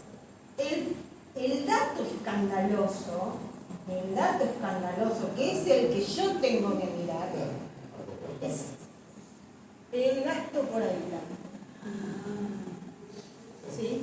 Entonces, Moreno gasta esto porque tiene presupuesto para gastar esto. 40% Y Vicente López gasta esto en 33 kilómetros cuadrados porque tiene presupuesto para gastar esto. Esta es la brecha que yo tengo que mirar cuando miro la coparticipación. Que la tengo que mirar con un criterio de solidaridad. No puedo apartarme de un criterio de solidaridad. Sobre todo porque si yo miro la capacidad contributiva inversa de Vicente López con la de Moreno, en Vicente López tengo las casas, en Vicente López, San Isidro, digamos. Todos hablamos siempre de zona norte. ¿De dónde sos? De zona norte. Bueno, donde tengo las personas más ricas del conurbano. Y pagamos. ¿Sí? Entonces, no puedo pensar en un sistema de coparticipación que no acerque esta brecha, donde todos los estados, nación, provincia y municipios puedan darse el gusto, el placer, la necesidad y la obligación de asegurar a todos los habitantes el piso mínimo de ciudad. Entonces, los números, mirar los números es muy difícil, es de economistas, te juro que yo trato de hacerlo, pero me cuesta un montón.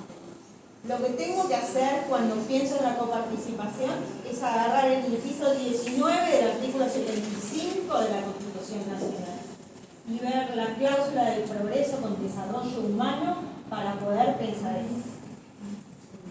No sé si te contesté.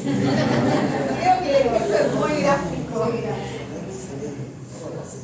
No, lo que tiene que ver también, y simplemente no tiene que ver con la coparticipación, un tema que lo vi hace unos años cuando dimos alguna batalla legislativa, es que nuestros votos a los fines legislativos provinciales, nuestros pobres votos del conurbano, un voto del interior equivale en algunos lugares a 7 votos del conurbano a los fines de la representación legislativa, cuando la Constitución provincial habla estrictamente de igualdad, un voto por ciudadano.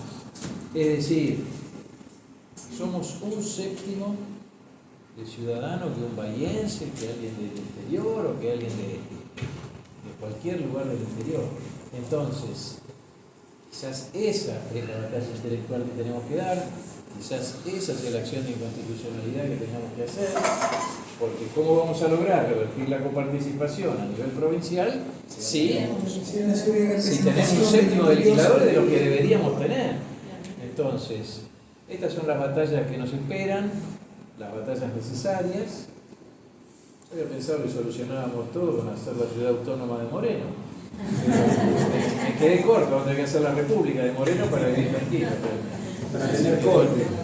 Para tener una corte, qué sé yo. Gracias.